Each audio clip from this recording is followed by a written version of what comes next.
Bueno, buenas tardes. La clase pasada estuvimos viendo una estructura conocida como arreglo con tope. Varias cosas a destacar en relación al arreglo con tope. La primera, es una estructura de datos que no requiere ningún elemento nuevo desde el punto de vista sintáctico para su construcción. Es decir, que para armar un arreglo con tope, lo que hacíamos era combinar dos estructuras que ya conocíamos, que eran ¿cuáles? Un arreglo con un récord. De esa manera emparejábamos el arreglo con otro campo ¿de qué tipo? Podía ser de tipo subrango, un subrango de los enteros que servía para indicar ¿qué cosa? El tope del arreglo. ¿Y ese tope qué valor contenía? El índice del último valor ¿qué? Del último casillero lleno, del último valor cargado en el arreglo. Dicho de otra manera, la cantidad de elementos que teníamos cargados. Entonces, cuando nosotros definimos un arreglo con tope, es una estructura de datos definida mediante un récord que tiene dos campos. El primero es un arreglo que tendrá una cierta cantidad de celdas numeradas según algún subrango de índices. Normalmente vamos desde 1 hasta el valor de una constante, ¿sí? Y el segundo campo es el que llamamos tope y que sirve para, dijimos, indicar ¿qué cosa? El índice de la última celda cargada. Si yo, por ejemplo, cargué las primeras 3 celdas, ¿sí? Entonces el valor del tope es 3. Nosotros tenemos un campo que es un arreglo y el segundo campo que es un tope. Esta estructura se define mediante un récord de Pascal. El primero de los dos campos de ese récord es un arreglo y el segundo es el tope. Y lo que tiene de interesante esta estructura es que nos permite una manipulación en algún sentido más flexible que en el arreglo común. Porque en el arreglo común y corriente, antes de incorporar la noción de tope, ¿qué estábamos obligados a hacer? Cargarlo en su totalidad, llenar todas sus celdas. Esto me permite cargar las necesarias y el criterio que adoptamos con esta estructura de datos es que las cargamos contra la izquierda. Eso es un criterio. Se nos podría haber ocurrido, por ejemplo, cargarlas contra la derecha. ¿Está bien? Entonces esto nos permite resolver problemas en los cuales la cantidad de elementos que vamos a almacenar en el arreglo puede llegar a variar. Entonces toda esta estructura es lo que nosotros bautizamos como un arreglo con tope. ¿Sí? ¿Había alguna restricción para el tipo de los elementos del arreglo? Ninguna. Podían ser de cualquier tipo, ya fuera predefinido o definido por el programador. ¿Sí? Cosas importantes a tener en cuenta en el arreglo con tope. Cada vez que inserto un nuevo elemento, ¿qué debo hacer? Sumarle 1 al tope. Cada vez que elimino un elemento, restarle 1 al tope. Podían haber a su vez distintas estrategias de inserción y distintas estrategias de eliminación. Yo puedo querer eliminar manteniendo el orden de los elementos. O puedo querer eliminar sin que me importe mantener el orden de los elementos. Cualquiera sea la estrategia de inserción o de borrado, debo asegurarme de actualizar apropiadamente el tope. Porque además, el tope no se actualiza solo. Es uno quien debe llevar el control del valor que tiene el tope. ¿Más preguntas de arreglo con tope? Bueno, vamos a terminar el ejercicio 11. Sí. ¿Qué pasa si cargaste 3 celdas del arreglo? Sí. Y te olvidaste de aumentar el... Y me va a quedar información inconsistente. Por ejemplo, si vos cargaste 3 y el tope te quedó en 2, el tercero es como si no lo hubieras cargado. Porque cuando luego hagas operaciones de recorrida sobre el arreglo, vos vas a ir hasta el tope. Entonces solamente vas a procesar las celdas 1 y 2. O sea, no vas a estar haciendo una manipulación, si querés, coherente de la información almacenada. ¿Tá? Ese es un problema posible. Otro problema que te puede llegar a pasar es que de repente te salgas de rango. O sea, las situaciones pueden ser múltiples. En algunos casos te puede dar expresamente un error de ejecución, en el sentido que el programa se rompe. En otros casos puede no romperse, pero que la ejecución de repente se comporte de manera extraña. ¿Ah? Por eso la importancia de llevar un control adecuado entre los valores del arreglo y el valor del tope. ¿Ah? Bien. Bueno, ahora sí, vamos a terminar del práctico 11. Habíamos empezado a trabajar en el ejercicio 3, que era el de la sociedad genealógica, ¿sí? Que mediante un arreglo con tope guardaba información de ¿qué? De personas, y una operación nos pedía encontrar los ancestros de una persona dada. ¿Ah? Habíamos visto que había una serie de tipos de datos, ¿sí? En particular, la letra del ejercicio definía dos constantes. Una se llamaba maxcad, que creo que valía 20, y la otra se llamaba, si no recuerdo mal, maxpersonas,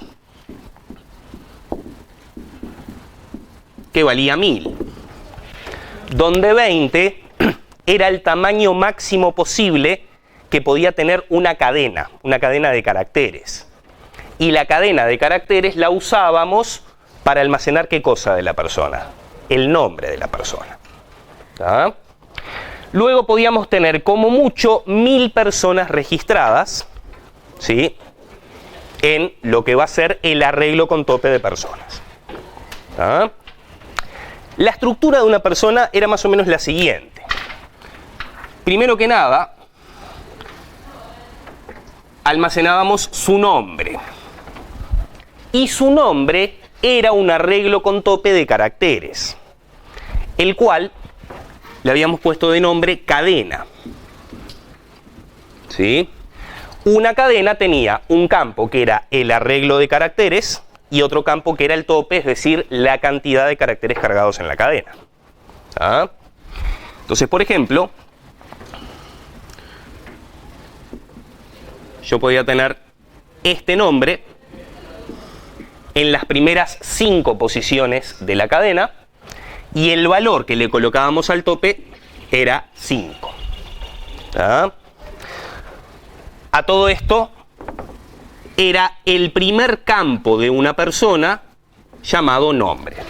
O sea, una persona era un récord que tenía varios campos. El primero se llamaba nombre y era de tipo cadena, donde cadena a su vez era un arreglo con tope de caracteres. ¿Ah? Después del nombre se almacenaba la fecha de nacimiento. La fecha de nacimiento a su vez era otro récord formado por 3 enteros: día, mes y año. ¿Sí?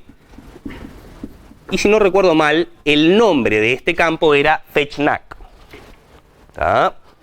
Y acá teníamos los valores correspondientes a la fecha de nacimiento de la persona. ¿Está bien? Y después venían 2 campos más, que eran los índices del arreglo de personas, que vamos a ver ahora después, donde estaban almacenados los datos de quiénes. De los padres, de los ancestros, de la madre y del padre. ¿Ah? Este se llamaba inmadre, si no recuerdo mal, y este era inpadre. En caso de que se contara con la información de la madre y el padre de la persona, lo que iban acá eran los índices de ese otro arreglo donde ocurría. Y si no se contaba con la información, se ponía 0. ¿Ah?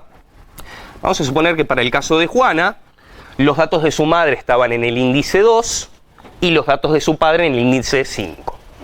Entonces todo esto era un récord, ¿sí?, llamado una persona. ¿Ah? Estamos repasando los tipos de datos de este ejercicio, ¿sí?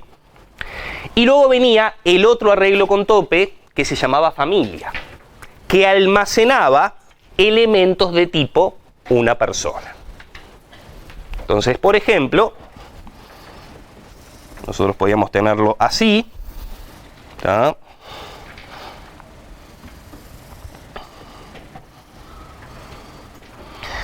Y teníamos celdas en las cuales se almacenaban elementos de tipo una persona.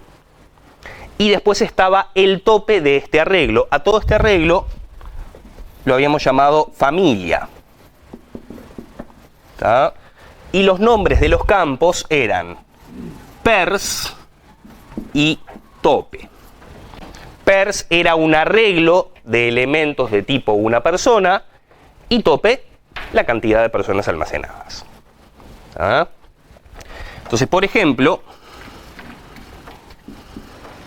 vamos a suponer que teníamos 6 personas almacenadas de como mucho 1000 personas.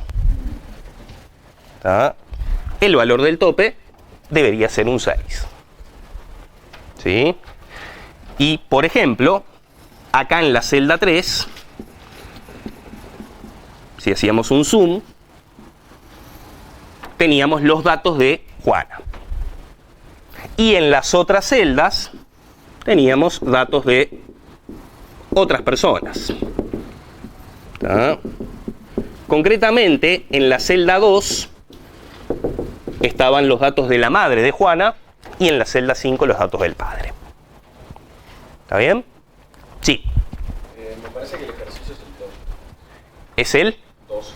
El ejercicio 2 en vez del ejercicio 3. Gracias. Bueno, igual ubican qué ejercicio hablamos, ¿no?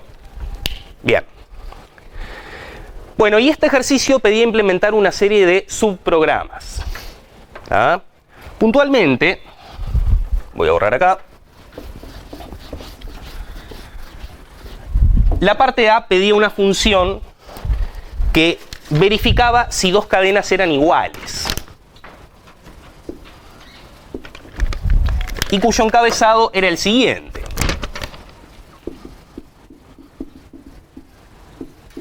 Teníamos la palabra function, el nombre de la función y recibía dos parámetros de tipo cadena.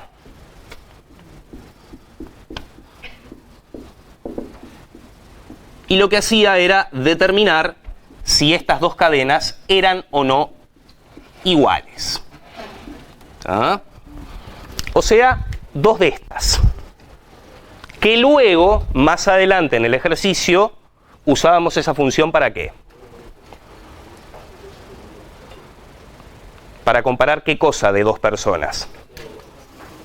Si eran iguales, ¿qué cosa de las personas? Los nombres. ¿Ah? Estas dos cadenas están pasadas ¿de qué forma? Por valor. Eso significa que no se van a modificar dentro de la función. De hecho, en una función dijimos, nunca es recomendable usar el otro pasaje de parámetros. O sea, nunca es recomendable que en una función se pase nada por referencia. ¿Ah? Bueno, y la parte B pedía implementar un procedimiento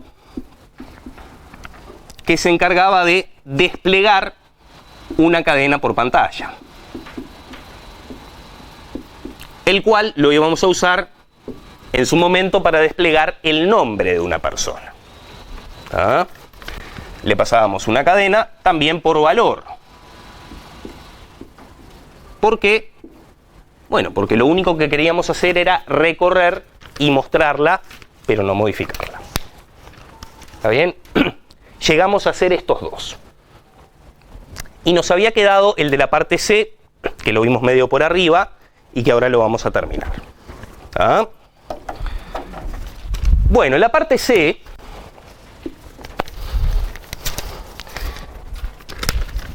pedía implementar un procedimiento que se llamaba antepasados, que recibía dos parámetros.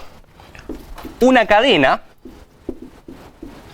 el nombre del parámetro era usted, que representaba el nombre de una persona, y recibía como segundo parámetro una familia. Y el nombre del parámetro era historia.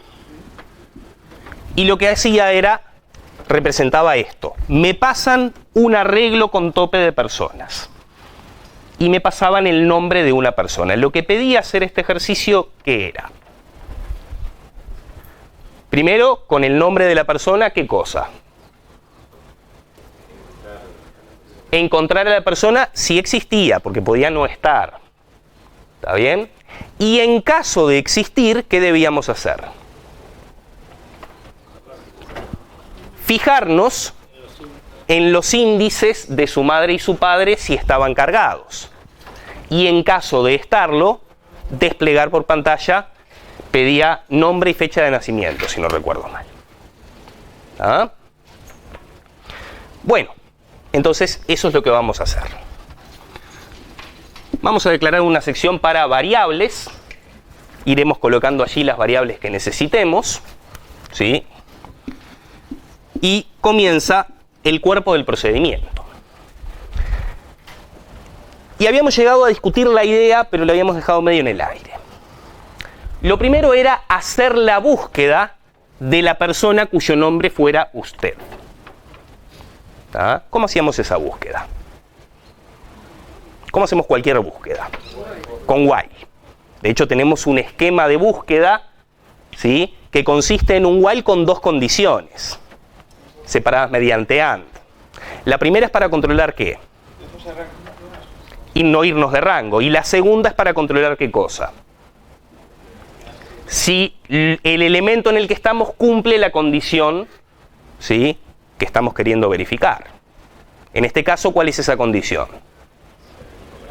Que sean la misma cadena de caracteres, que sea el mismo nombre. ¿Está bien? Bueno, ¿y cómo hacemos ese while? ¿Qué necesitamos? Primero para ir recorriendo. No, a mí me están pasando toda una cadena. ¿Sí? Nosotros hicimos una función que si le pasamos dos cadenas, me compara si son iguales. E internamente a esa función teníamos un índice. Vamos a hacer una variable i. ¿Ah? Que vaya desde 1 hasta max personas. Eso tenía un problema. ¿Qué pasaba si llegábamos al final? Nos íbamos de rango. ¿Está bien? Entonces puede ser o bien la cantidad de personas más 1 o más genérico, integer. ¿Sí? Cualquiera de las dos es válida. Bueno. Y ahora empezamos la búsqueda. ¿En qué celda? En la 1. Entonces, empezamos en la posición 1. Y ahora planteábamos el esquema de búsqueda, que era el while. Bueno, nos estamos parando acá, en la posición 1 de la historia. ¿Sí? ¿Cuál es la primera condición? Mientras que i sea menor o igual a historia.tope.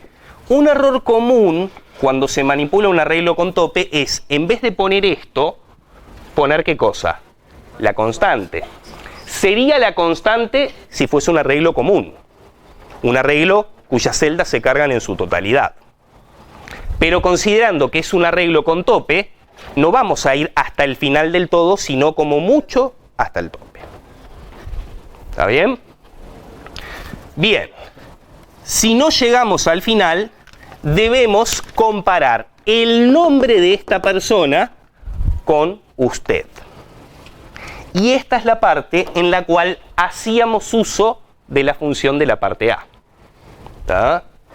Mientras, ¿qué cosa? Lo voy a escribir abajo. Mientras no se cumpla, y llamábamos a cadenas iguales Recordemos, yo desde un subprograma puedo llamar a otro subprograma que haya sido definido antes en el programa. Y le tengo que pasar dos cadenas. Una es usted.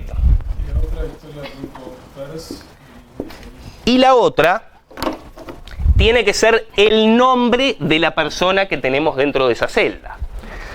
Toda la estructura de tipo familia se llama historia. Entonces, lo primero que colocamos es historia. Historia, por ser un arreglo con tope, es un récord. Entonces me voy a meter al primer campo. Y para meterme al primer campo, ¿qué ponemos? Punto pers. Con esto hemos accedido al arreglo dentro de la historia. Ahora que ya estamos parados sobre el arreglo, nos tenemos que meter en la celda. Índice I. Me metí acá, dentro de la celda, y allí hay una persona. Y dentro de esa persona nos metemos al campo nombre. O sea, punto nombre. Y todo esto, ¿de qué tipo es? De tipo cadena. O sea que usted es de tipo cadena y todo esto también es de tipo cadena. Estos parámetros efectivos son compatibles con los parámetros nominales del encabezado. De hecho, son del mismo tipo. Entonces, acá estamos llamando a la función cadenas iguales, que internamente se va a encargar de ¿qué? De hacer la recorrida para ver si las cadenas efectivamente son idénticas. ¿Y qué me va a devolver? True o false. ¿Está bien? Bien. Entonces, mientras no llegue al final y las cadenas no son iguales, ¿qué hacemos? Avanzamos. Como en cualquier búsqueda. ¿Ah? Lo que hacíamos era, pasábamos a la siguiente celda. ¿Sí? Entonces, el resultado de esta búsqueda podía ser que llegábamos al final del todo, en cuyo caso nos íbamos por la primera condición, o que durante la recorrida encontrábamos a la persona buscada, en cuyo caso nos íbamos a ir por la segunda condición. Si no encontramos a la persona, ¿qué hay que hacer? No había que hacer nada. El procedimiento pedía, en caso de encontrarla, mostrás, y si no, no mostrás nada. Si encontramos a la persona, ¿ya es garantía de que vamos a mostrar algo? No. Tenemos que fijarnos en los índices del padre y la madre. ¿Está? Porque si los dos son 0, entonces ¿qué sucede? Tampoco se vamos a mostrar nada. ¿Hasta acá? Con esto resolvemos la búsqueda. En caso de que yo encuentre la persona, ¿dónde va a quedar I? Apuntando a la posición donde está la persona buscada. En el ejemplo, Juana. ¿Sí? Bien. Vamos a controlar eso de aquel lado. ¿Ah? Bueno, borro esta parte de acá.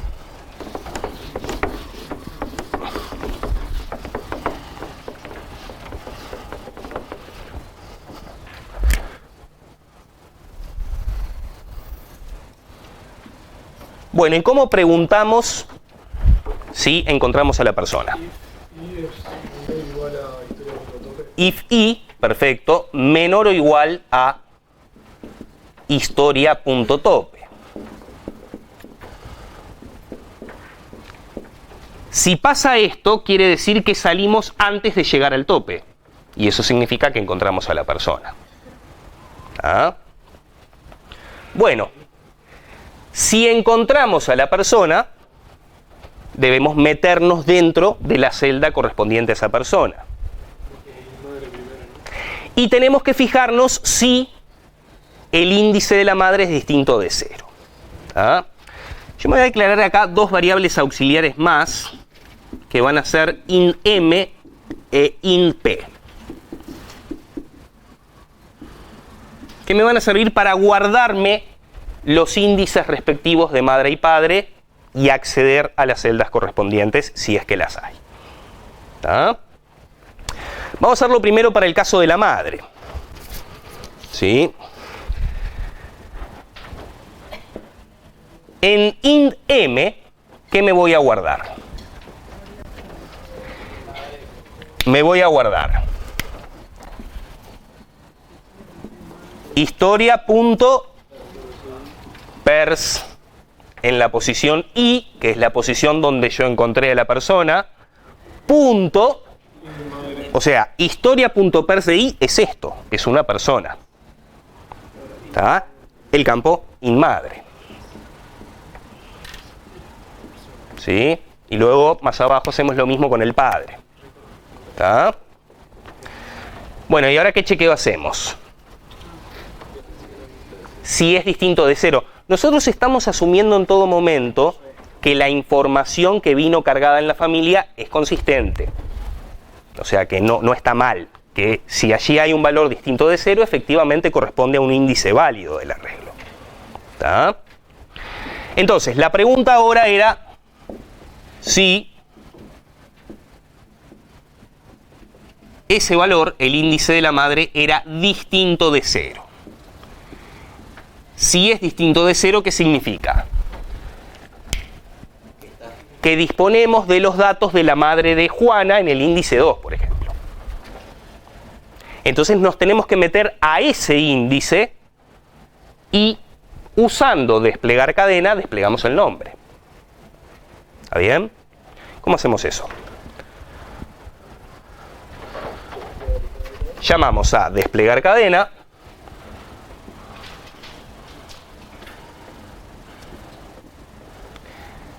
y le tenemos que pasar algo de tipo cadena.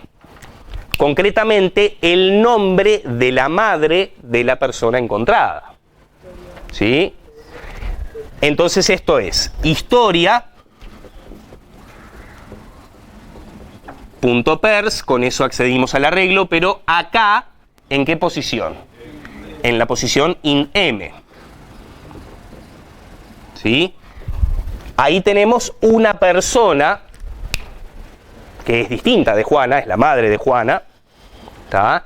Y de la madre de Juana, punto nombre.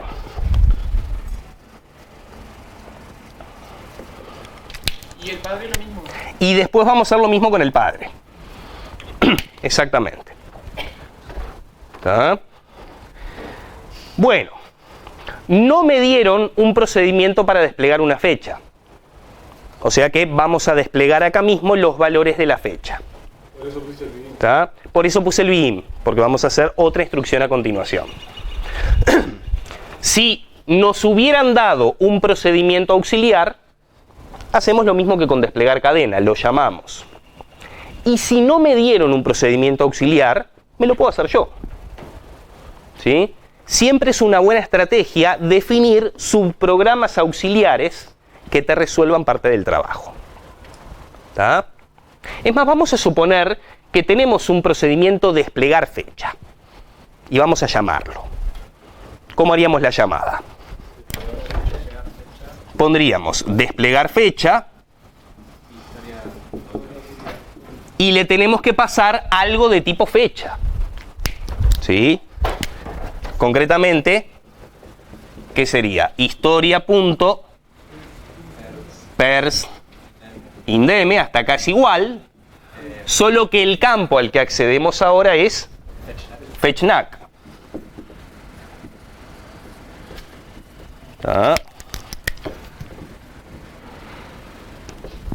Esta en realidad no precisa. Es un arreglo, ¿no?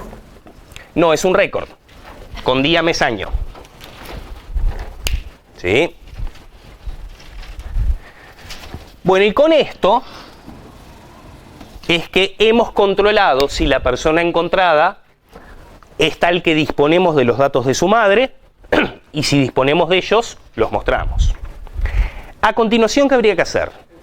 Otro if igualito, pero para el padre. O sea, trabajando en vez de con int m, con int p. ¿Tá? Yo lo voy a dejar acá como puntos suspensivos, pero es lo que iría a continuación. Otro if como este, pero con int p, que es el índice del padre. ¿Sí? Y luego es que cerramos el if grande. ¿Está bien?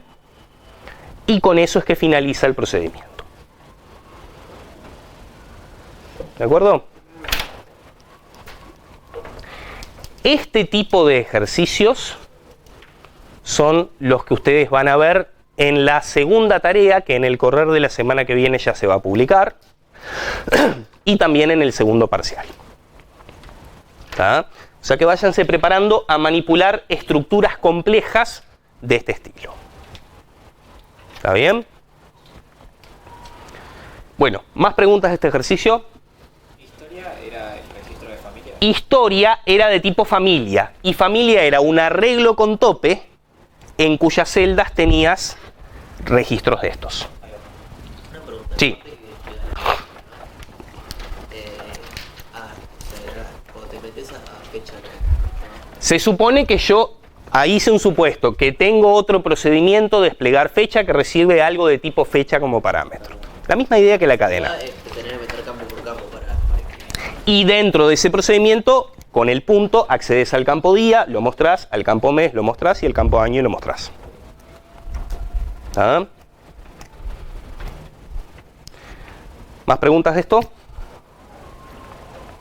Bueno, ahora sí, oficialmente damos por cerrado arreglo con tope.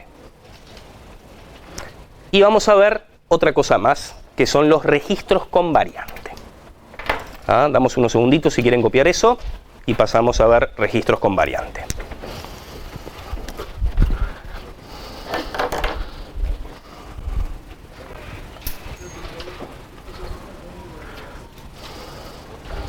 Bueno, registros variantes.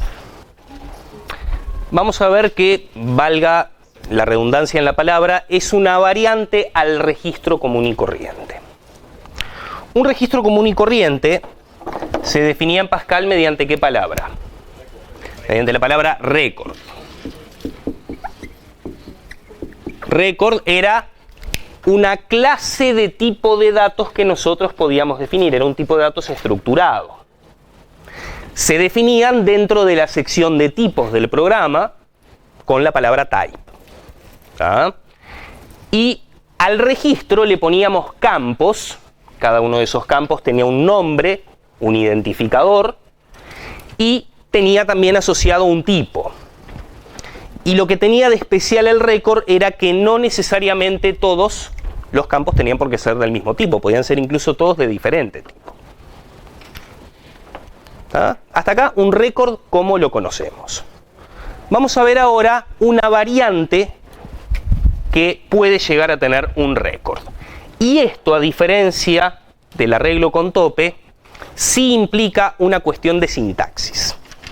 Se define sintácticamente de una manera especial que la vamos a ver ahora. ¿Ah? Se quiere representar una entidad que puede pertenecer a diferentes categorías. Por ejemplo, yo puedo tener que representar a un empleado, ¿sí?, de una empresa, y puedo tener varios tipos de empleados. Puedo tener el empleado fijo, el empleado jornalero y el empleado zafral. Entonces, según la categoría hay diferentes datos, pero existen ciertos datos que son comunes a todas las categorías. Por ejemplo, de todos los empleados, yo puedo querer registrar cédula, nombre y apellido. Ahora, si el empleado es fijo, de repente puedo querer registrar su horario de trabajo. Si el empleado es jornalero, no sé, de repente quiero registrar el valor hora. Y si el empleado es zafral, en qué fecha empieza y en qué fecha termina. O sea, una parte de los datos son comunes a todos los empleados, pero hay otra parte que son variantes, que según el tipo concreto de empleado es cuáles son esos datos específicos que vamos a representar. Y eso se modela en Pascal mediante un registro con variante. ¿Tá? Otro ejemplo. Queremos representar estudiantes, o mejor dicho, personas universitarias. ¿Sí? Donde un universitario puede ser un estudiante, un docente o un egresado. Tenemos tres tipos posibles de universitario. De todos los universitarios vamos a querer registrar cédula y credencial cívica. Esos van a ser los datos comunes a todos ellos. Los datos, en algún sentido, no variantes. Ahora bien, si el universitario es un estudiante, además de cédula y credencial cívica, yo voy a querer representar año de ingreso y cantidad de materias. Si es un docente, además de cédula y credencial cívica, carga horaria y cuál es su grado. Y si es un egresado, además de cédula y credencial, año de egreso y título. O sea, hay dos datos que cualquier universitario sí o sí va a tener. Los demás datos van a depender del tipo concreto de universitario que se tenga. Una situación como esta, o como la del empleado que dijimos recién, se modela mediante lo que en Pascal se llama un registro variante. ¿Qué es? Una variante del registro usual. Es un tipo especial de récord que se define de la siguiente manera. Vamos a definir un récord, o sea que el comienzo de la definición es como la de un registro común, y lo primero que se pone son aquellos campos que son comunes a cualquier universitario. Puede llegar a pasar incluso que no haya ningún dato común. En este ejemplo sí lo hay. De todo universitario quiero tener cédula y quiero tener credencial. Pero podría tener alguna otra realidad donde no haya ningún dato que sea común a todos, en cuyo caso toda la información se va a definir dentro de lo que vamos a ver ahora, que es la parte variante. Pero en el caso del universitario, todo universitario tiene una cédula y una credencial. Vamos a suponer que tenemos definido más arriba un tipo de datos para la cédula y otro tipo de datos para la credencial. Entonces, cualquier universitario, sus primeros dos campos van a ser cédula y credencial. ¿Hasta acá? ¿Pregunta? ¿No? Estos son lo que se llaman los campos no variantes. Los campos en algún sentido, entre comillas, fijos. Bueno, no son constantes porque el valor concreto puede variar. Lo que es constante es que cualquier universitario los tiene. ¿Está bien? ¿Hasta acá? Sí. No. Campos, no, nunca dije difusos. No, campos no variantes o a lo sumo campos fijos. No dije difusos, ¿no? Bien. No hay nada difuso. Bueno. Luego va a venir un tercer campo, que es un campo muy especial que vamos a llamarlo el discriminante. Es el que me va a permitir a mí decidir, o mejor dicho, indicar con cuál tipo concreto universitario estoy. Me detengo un segundito y me voy más arriba. Esto que definí acá es un tipo como enumerado. Y los valores que le coloqué a este tipo enumerado son los posibles tipos de universitario que puedo tener: estudiante, docente o egresado. Mejor dicho, docente, estudiante o egresado. Entonces, fíjense dónde está definido el siguiente campo. Dentro de una estructura case. Cuidado con esta estructura case. Se parece a la estructura de control case, pero no es una estructura de control. Es parte de la definición de un tipo. Este case acá indica que los datos que voy a registrar a continuación van a depender del tipo de universitario que se tenga. Fíjense que acá, dentro del case, es que se declara este campo especial que dijimos que íbamos a llamar el discriminante. Es un campo más. En este ejemplo se llama orden y es de tipo t-orden, donde t-orden es el enumerado anterior. O sea que los valores posibles que yo puedo guardar acá, ¿cuáles son? Docente, estudiante o egresado. Lo que se indica a continuación y hasta el final del récord, la parte variante siempre tiene que ser lo último que se defina en Pascal, depende del valor que yo cargue acá. O sea, de nuevo, todos los universitarios no van a tener exactamente los mismos campos. Los únicos campos que van a ser comunes a todos ellos son estos, cédula y credencial.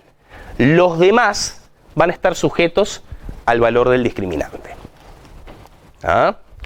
Entonces, si en orden yo cargo el valor docente, los siguientes datos que se van a cargar del universitario van a ser estos dos: su grado y su carga horaria. Se definen entre paréntesis a continuación de el mismo valor del enumerado que estaba arriba. Dicho de otra manera, si lo que yo cargo es un docente, en total, ¿cuántos campos va a tener?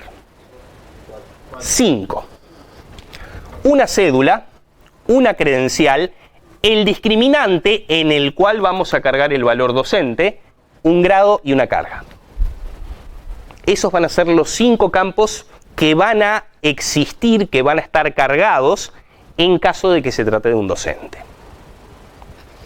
Ahora, si no es un docente y es un estudiante, se pone punto y coma y a continuación se indica el valor estudiante y de nuevo, entre paréntesis, los datos que voy a tener si estoy en el caso de un estudiante. Van a ser el semestre y la cantidad de materias que tiene. ¿Ah? O sea que si lo que yo cargué es un estudiante, los campos concretos que voy a tener cargados, ¿cuáles van a ser? Cédula, credencial, orden, cuyo valor va a ser estudiante, semestre y materias. Da la casualidad que acá fueron 2 y acá fueron 2. No quiere decir que en todos los casos tenga que ser la misma cantidad. El o los campos que corresponda definir para cada valor concreto, los pongo entre paréntesis, sean 1, 2 o 5, no importa. Los que sean. ¿Está? Por último, si lo que yo cargo acá es el valor egresado, entonces los campos concretos que voy a tener van a ser egreso y título. Sí. ¿Puede tener 2 órdenes? No, uno solo. ¿Está? Mi universitario necesariamente va a ser uno de estos. Si pudiera compartir más de uno, tengo que buscar otra vuelta para definirlo. Sí. Si, por ejemplo, el docente también tiene materias, como lo tiene el estudiante, Sí. quiero ponerle campo, ¿no importa que sea el mismo nombre? No, tendrían que ser nombres diferentes. Pueden ser del mismo tipo, pero le pones nombres diferentes. Sí. Como en cualquier récord. Sí. Si por ejemplo estudiante, no quiero separar el estudiante de mecánica, programación. Ahí probablemente te tendrías que definir otro récord aparte con variante y usarlo dentro de este. De nuevo, se pueden empezar a combinar diferentes tipos de récord. O sea, otro récord donde separes las distintas carreras, pero de alguna forma las... Exactamente. ¿Tá? Y después usar ese récord adentro de este. ¿Sí? ¿Hasta acá? Ustedes van a ver más adelante en la carrera, cuando vean concretamente la programación orientada a objetos, que este mecanismo de registro con variante se reemplaza por algo que se llama herencia, que es algo que tienen los lenguajes de programación orientados a objetos y que tiene un número de ventajas respecto a esto que supongo que en su momento las van a discutir. ¿Sí? Por el momento lo que tenemos es esto, el registro variante. ¿Está? Entonces vamos a imaginarnos que nosotros nos declaramos dos variables, ambas de tipo T universitario.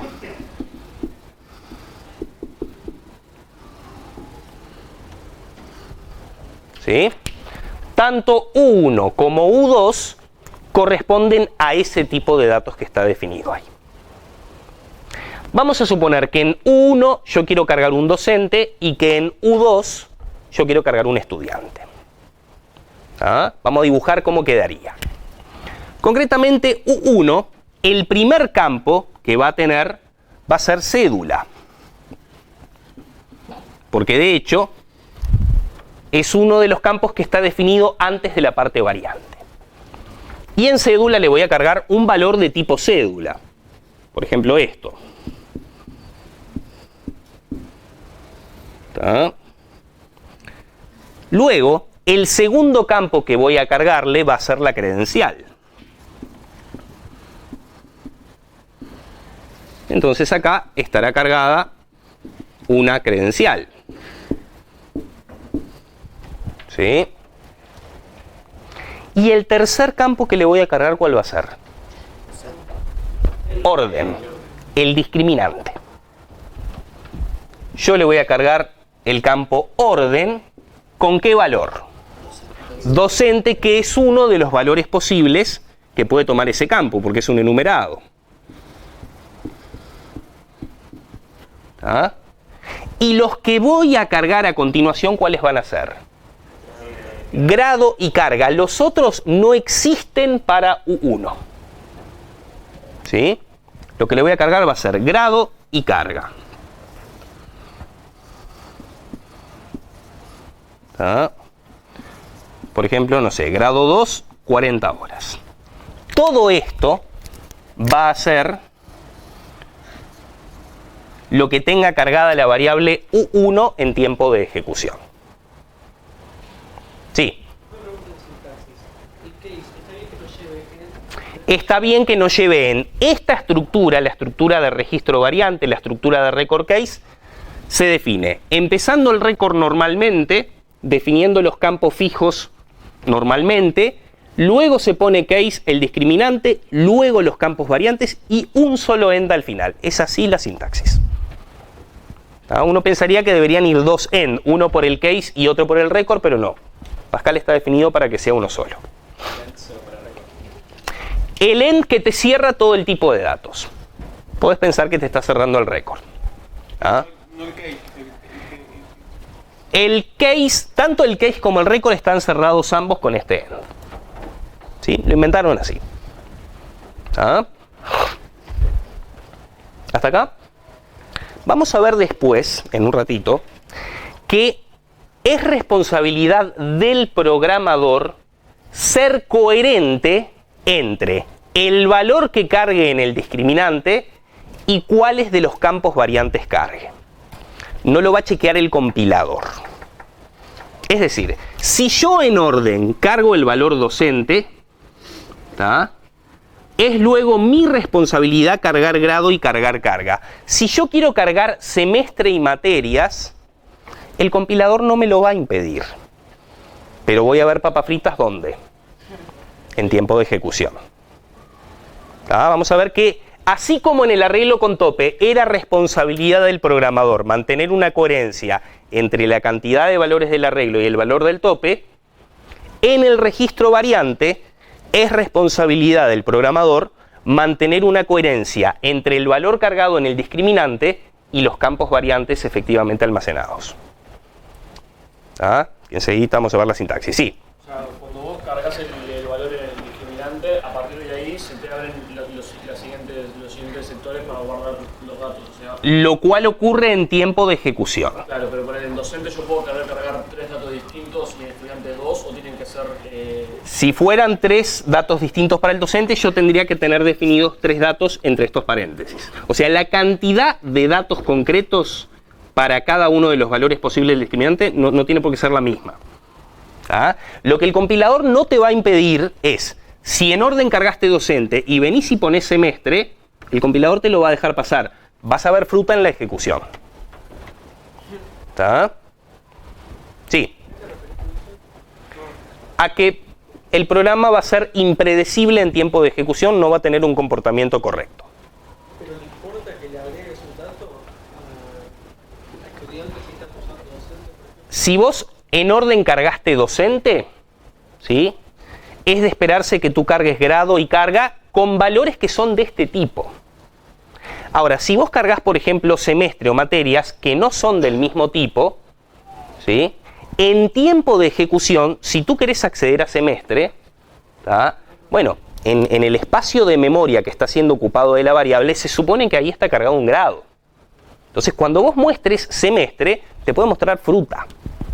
Cualquier valor, basura, no queda claro. ¿Tá? Es algo parecido a lo que pasaba en el arreglo con tope. Si vos tenías en el tope el valor 3, pero en tiempo de ejecución accedes a la celda 5, ¿el compilador te frena? No, pero en la celda 5 probablemente tengas basura. O sea, la ejecución es impredecible. No quiere decir que el programa se te vaya a romper, pero quiere decir que el programa no va a funcionar bien en tiempo de ejecución. Capaz que se rompe, capaz que no se rompe y te muestra cualquier cosa, capaz que queda colgado, no se sabe lo que puede pasar. ¿Tá? Bueno, La variable U2, vamos a suponer que es un estudiante. Entonces U2 va a ser otro récord diferente, ¿sí?,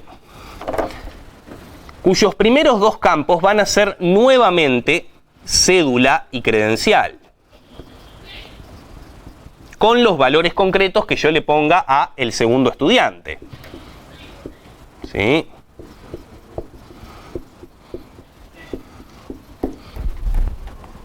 Luego, en el campo orden, que es el discriminante, vamos a suponer que cargamos el segundo valor, estudiante. Entonces, al cargar aquí un estudiante, los siguientes datos que debo cargar, ¿cuáles son? Semestre y materias. Y de nuevo, es responsabilidad del programador cargar esos valores, esos campos, perdón, y no los demás. ¿Está?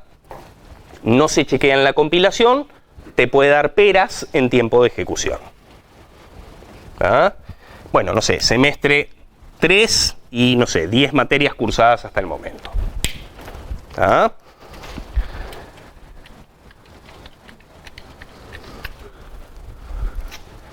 Y esto sería una segunda variable de tipo universitario. ¿Sí? Los primeros tres campos son comunes a los dos. Los últimos campos son los campos variantes. Se cargan en función de lo que yo haya cargado en el tercer campo, que es el discriminante. ¿Se entendió? ¿Sí? Bien, vamos a ver otro ejemplo.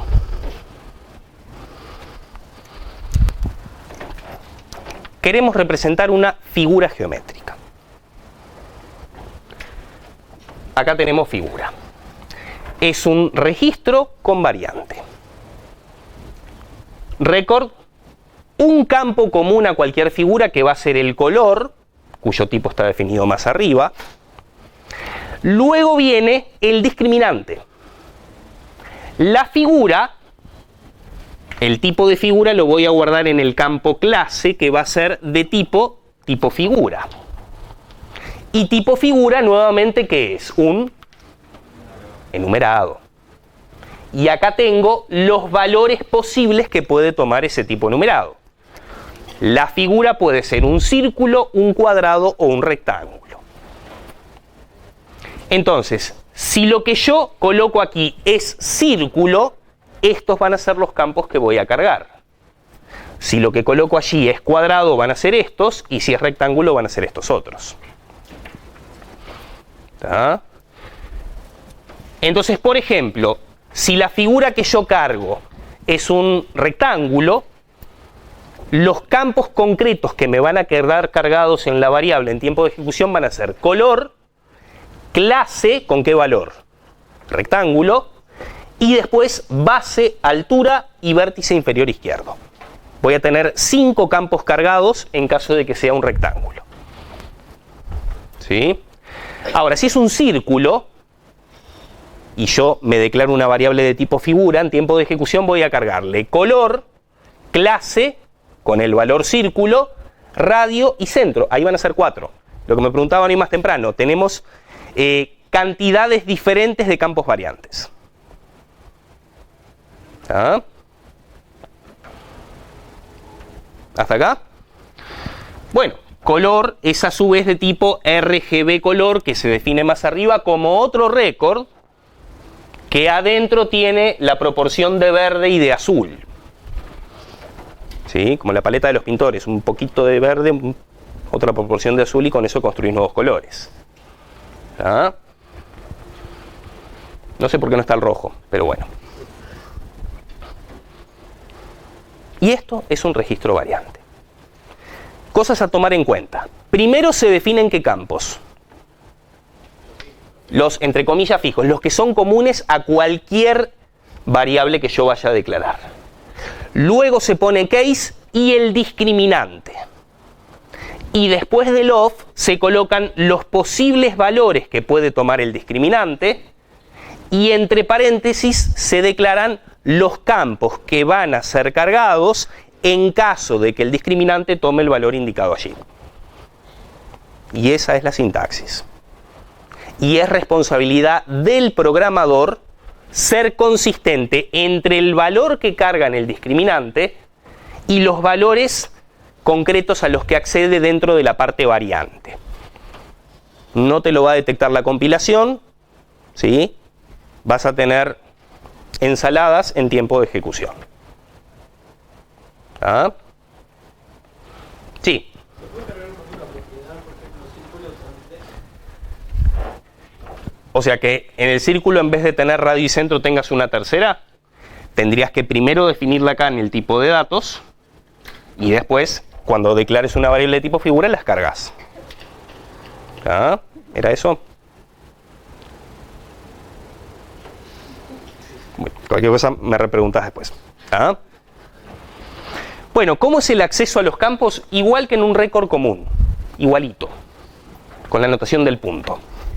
O podemos usar el with también. Imaginemos que R es una variable de tipo figura y yo quiero cargar en R los datos de un rectángulo. Primero vamos a cargar el color. Fíjense que acá dice r.color.green y r.color.blue, porque a su vez color, ¿qué era? A su vez color era otro récord que tenía campo green y campo blue. Entonces a través de R yo me meto dentro de color y dentro de color con el punto me meto a su vez a los campos green y blue. ¿Ah?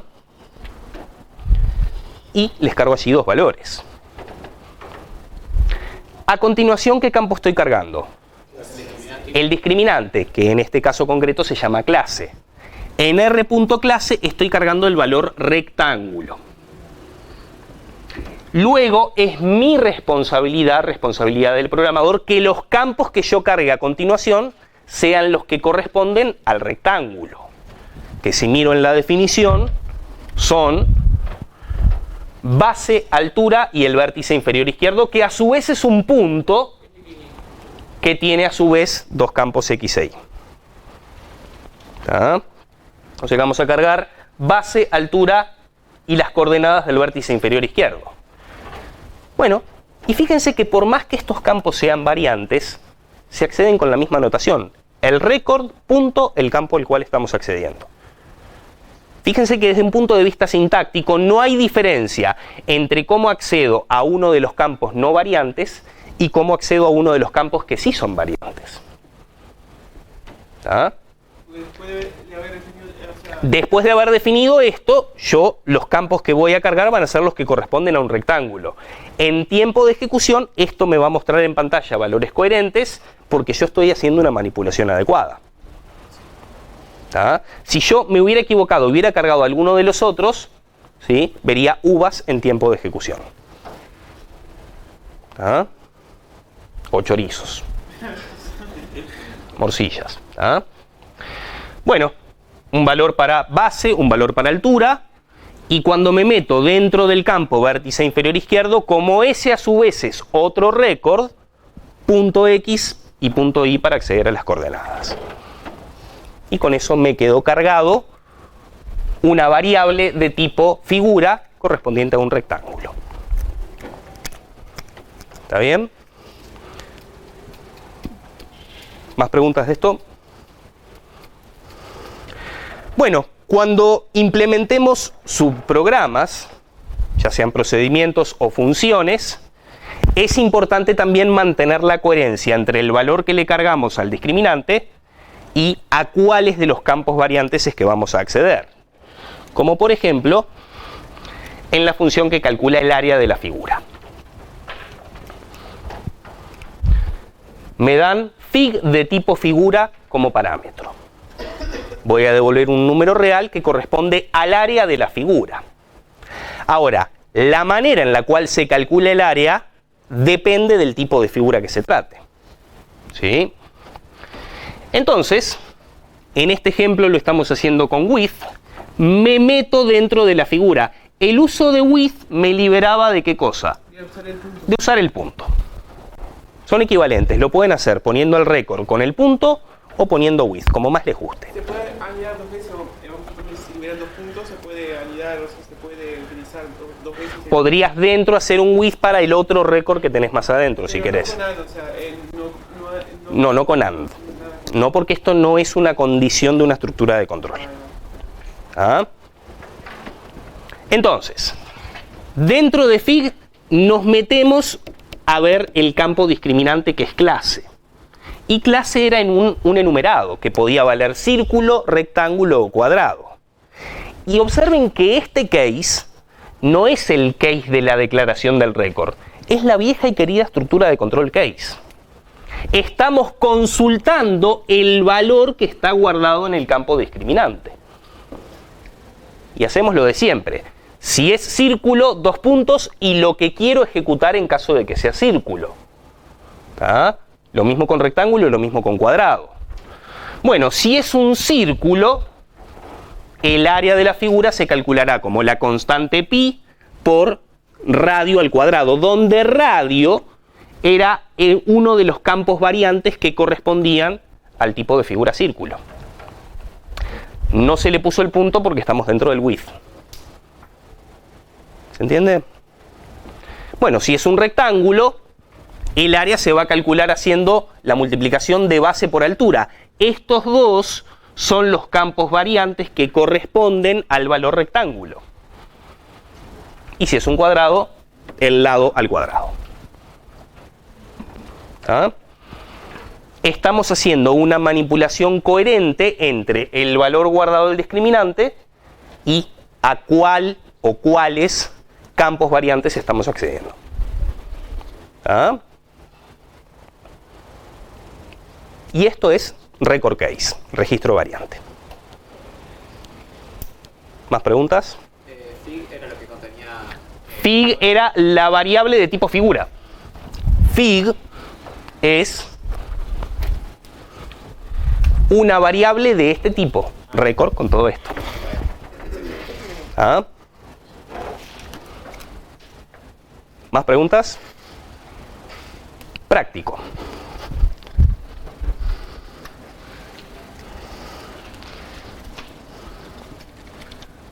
Bueno.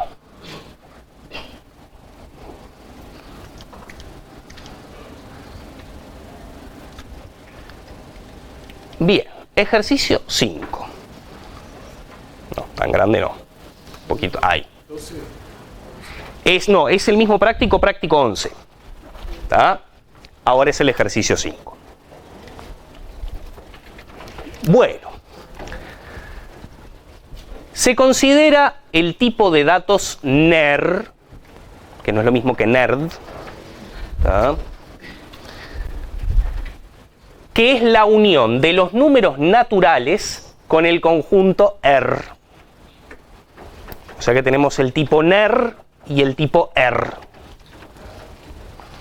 R se define como diver, reser y arger. O sea que R es un tipo numerado. ¿Está bien? Cuyos valores posibles son diver, reser y arger. Donde diver es el error de la división por cero. Es decir, si yo cargo este valor, estoy queriendo decir hubo un error de división entre cero. Si yo cargo el valor reser, es el error de la resta con resultado negativo, porque si estamos en el universo de los naturales, ¿sí? Y el valor de la izquierda en la resta es menor al valor de la derecha, el resultado se me iría de rango, no sería natural. Y arger es el error de cualquier operación donde alguno de sus argumentos, donde alguno de sus parámetros no sea de tipo natural. Entonces, en este ejercicio vamos a implementar una serie de operaciones sobre elementos del tipo NER. ¿Ah? La división, la resta, la suma y más abajo está la multiplicación. La división va a recibir dos valores de tipo NER y va a devolver otro valor de tipo NER.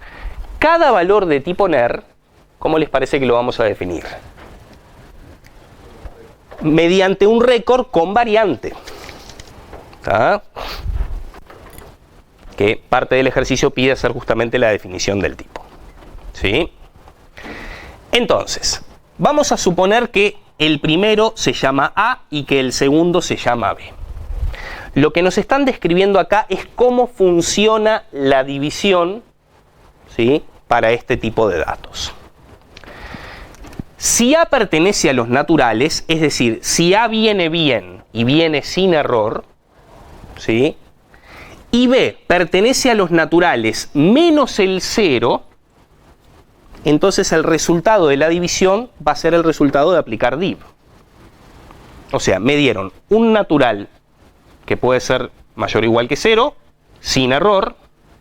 Me dieron otro natural que es estrictamente mayor que 0. En ese caso estoy en condiciones de hacer la división. Bueno, lo que yo tengo que devolver como resultado es el resultado de la división entera. Ese es el primer caso a considerar. ¿Ah?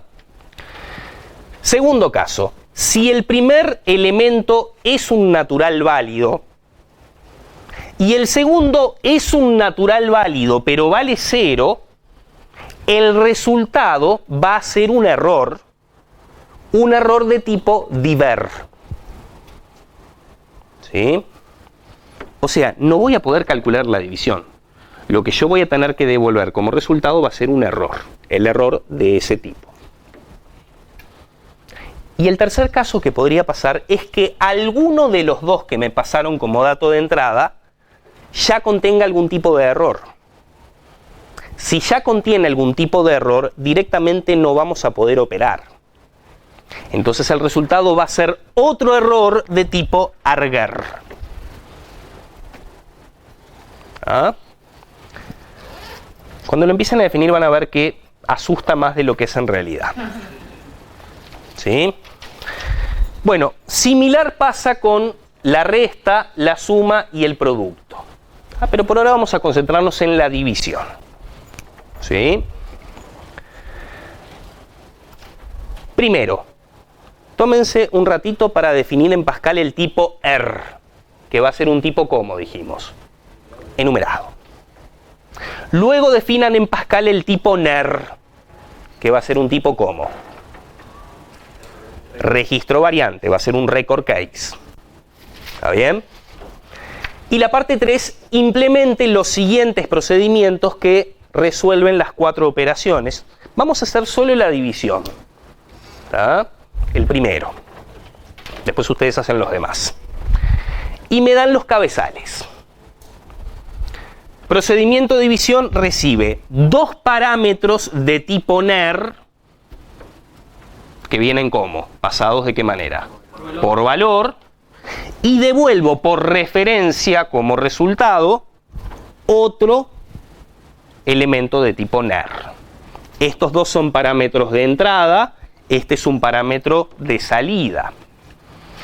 Estos procedimientos, esto lo vimos cuando discutimos funciones y procedimientos, son procedimientos que no emiten salida a pantalla. Son lo que se llaman procedimientos internos. Habían 3 clases de procedimientos: los de entrada, los de salida al usuario y los internos, los que modificaban datos. Este es uno de ellos y lo mismo con estos 3. Entonces, ¿qué es lo que hay que hacer dentro del procedimiento de división? Bueno, mirar cómo vinieron N1 y N2. Mirar si vinieron bien los dos. Y si vinieron bien los dos, mirar si el segundo vino con 0. Y si el segundo no vino con 0, ¿qué hacemos? La división normal. Si el segundo vino con 0, ¿qué hacemos? Devolvemos diver.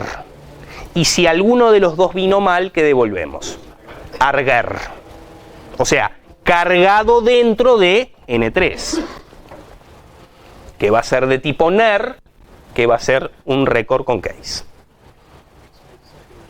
¿Ah? ¿El error vendría a ser un mensaje? No, el error va a ser un valor del enumerado. Vos luego desde el programa principal, desde el beginning de abajo del todo, vos vas a llamar a división y te va a salir por acá algo de tipo NER. Vos te vas a fijar dentro de ese récord a ver qué es lo que vino cargado y en función de lo que haya venido cargado le vas a mostrar al usuario el mensaje de error. O sea, el enumerado va a ser algo así como un código interno que vos vas a usar para luego saber qué mensaje de error le tenés que dar al usuario. Pero hay casos que no hay error. Si no hay error, entonces vas a acceder a los campos que correspondan al resultado válido y se los vas a mostrar. ¿Está bien? ¿Sí? Es más, incluso después podemos hacer un procedimiento que muestre en pantalla uno de estos. ¿Está? ¿Se entendió la cocina? Bueno, son 8 menos 10, 20 minutos, hasta 8 y 10. Ahora subimos, lo hacen y lo discutimos. ¿Está? Bueno, vamos a definir los tipos. El primero era el tipo de datos ER, que se definía como un enumerado que representaba los posibles tipos de error. ¿Ah? Entonces ponemos ER como un enumerado con aquellos tres valores: diver, reser o arger.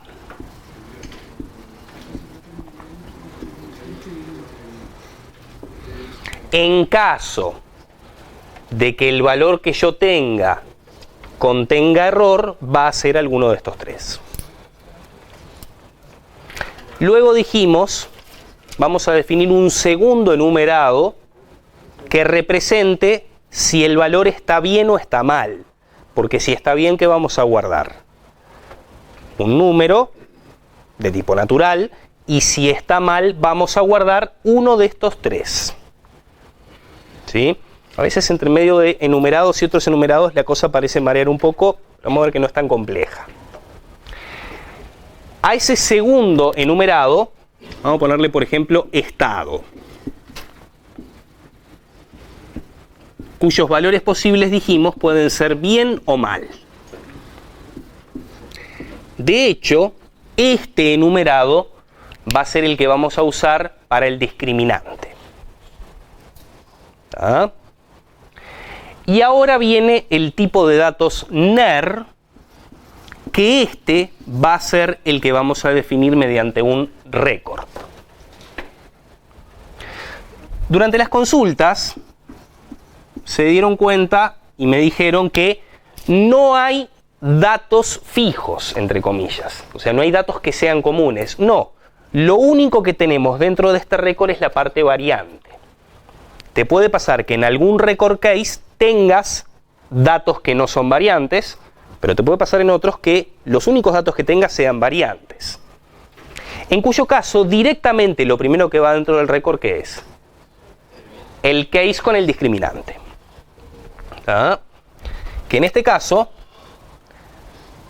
el discriminante, dijimos, va a ser ¿de qué tipo? De tipo estado. Entonces vamos a poner case est de tipo estado, se pone la palabrita of, ¿tá? Y a continuación se enumeran los posibles valores que puede tomar el discriminante. Sí.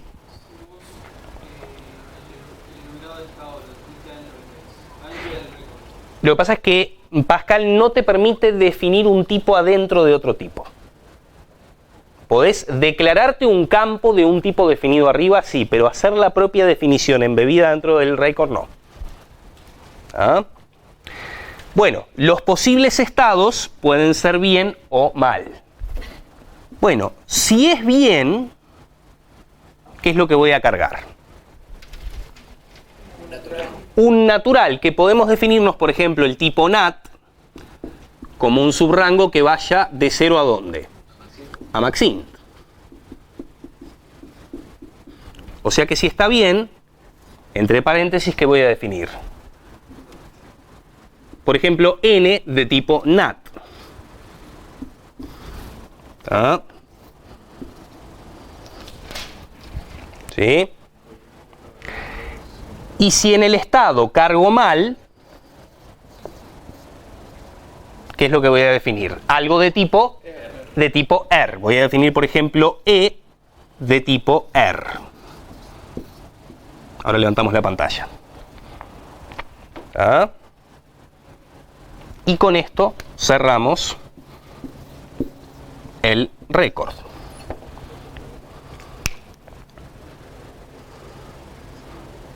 ¿Ah? Entonces, si a mí me dan uno de estos, puede pasar que acá venga cargado bien o venga cargado mal. Si lo que viene cargado es bien, entonces va a venir cargado un natural. Ahora, si lo que viene cargado es mal, entonces va a venir cargado uno de los tres posibles errores. Dependiendo de la operación, que es justamente lo que vamos a ver ahora. ¿Ah? Entonces,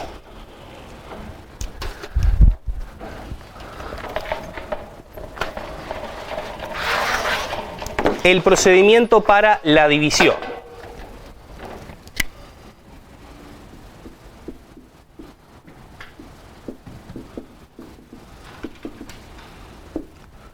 Recibimos dos de estos que van a venir cargados de alguna manera.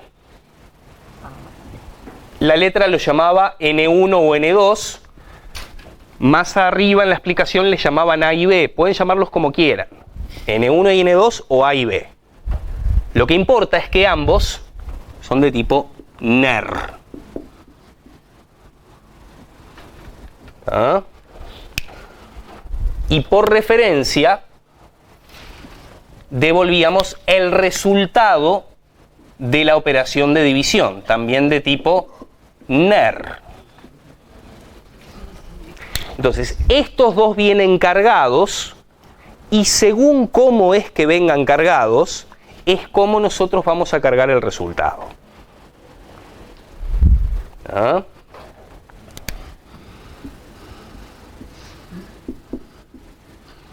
Bien.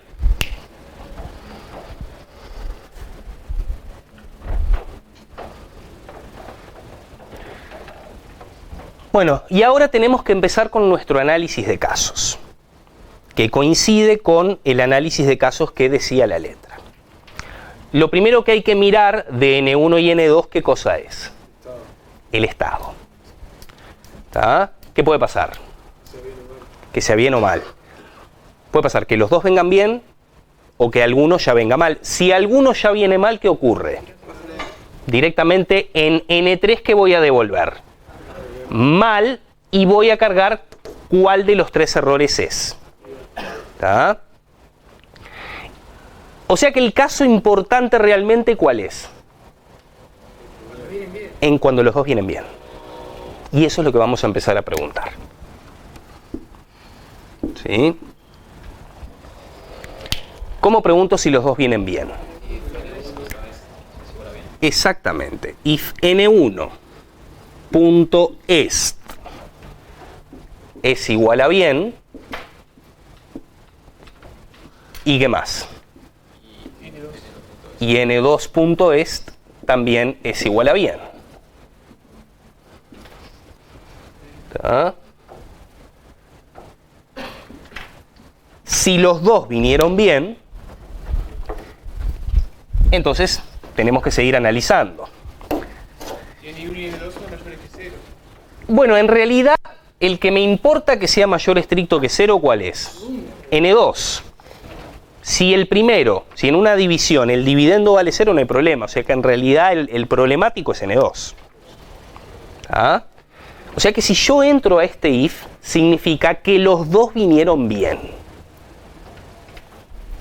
O sea, como los dos vinieron bien, ¿qué trajeron cargado? El n. Recuerden, se supone que el valor que está cargado en el discriminante es coherente con el campo variante que haya sido cargado. ¿Ah? Bueno, entonces, ¿qué preguntamos ahora? If n2.n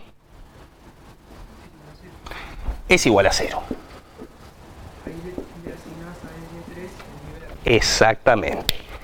Fíjense que estamos suponiendo, y está bien que lo supongamos, que el que vino cargado es n. ¿Sí? Recuerden, en todo momento asumimos un manejo coherente entre el valor de discriminante y cuál de los campos variantes es el que está cargado. N2 es un dato de entrada. Como todo dato de entrada, se asume que vino cargado y que vino bien cargado. Donde bien cargado significa con coherencia entre lo que dice el discriminante y cuál campo variante vino cargado. ¿Ah? Bueno, si es 0 me dijeron que tengo que devolver, ¿qué cosa?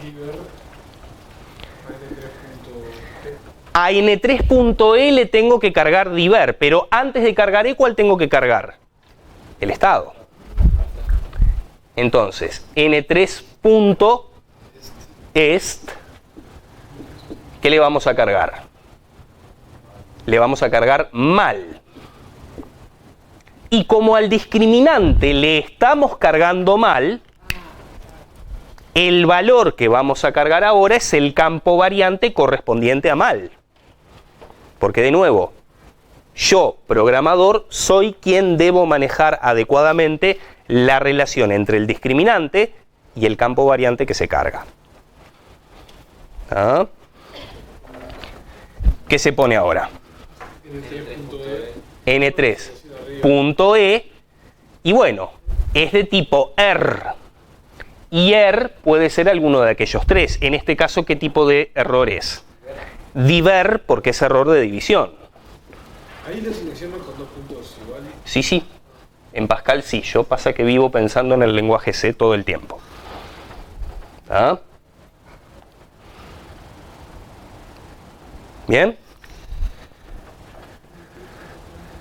Si vengo a este else, ¿qué significa? Que N2 vino bien, ¿sí? Y que no trajo un 0. ¿Está? Trajo algo de tipo NAT que no es 0, o sea que necesariamente va a ser un valor entre 1 y maxim. O sea, un valor estrictamente positivo. O sea, N1 podría ser 0. Negativo nunca, porque son de tipo NAT. Resultado, se puede hacer la división. Y como se puede hacer la división, lo que voy a cargar en N3, ¿qué va a ser? Bien. Vamos a cargar bien en el discriminante. Y dado que cargamos bien, el siguiente campo a cargar va a ser N. Que lo accedemos de la misma manera. N3.N. Y ahí hacemos la división. Es igual a N1 solo. N1.N. Y sabemos que es N el que está cargado. ¿Por qué? Porque vino bien. N1.N div N2.N. ¿Ah? Con esto cerramos el else. Me faltó begin acá. Ahí tiene que ir un begin. ¿Ah? Entonces, todo este if es lo que ocurre si los dos vinieron bien. Ahora vamos a ponerle un else a este if. Si vengo a este else, ¿por qué es? Porque no vino bien. Porque alguno de los dos no vino bien, lo cual ya me alcanza, ¿para qué? Para devolver N3 con error, ¿con cuál de los tres errores? Arger. ¿Ah? Entonces vamos a poner por acá N3.qué. Punto est, ¿qué le voy a cargar? Le voy a cargar mal. Y como le cargo mal, le voy a cargar un error. Que en este caso el error va a ser arger, que significa alguno de los dos parámetros de entrada vino mal. N3.E le asignamos arger.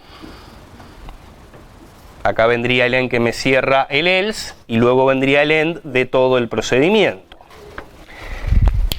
Entonces, cuando salga N3, puede salir de tres formas posibles.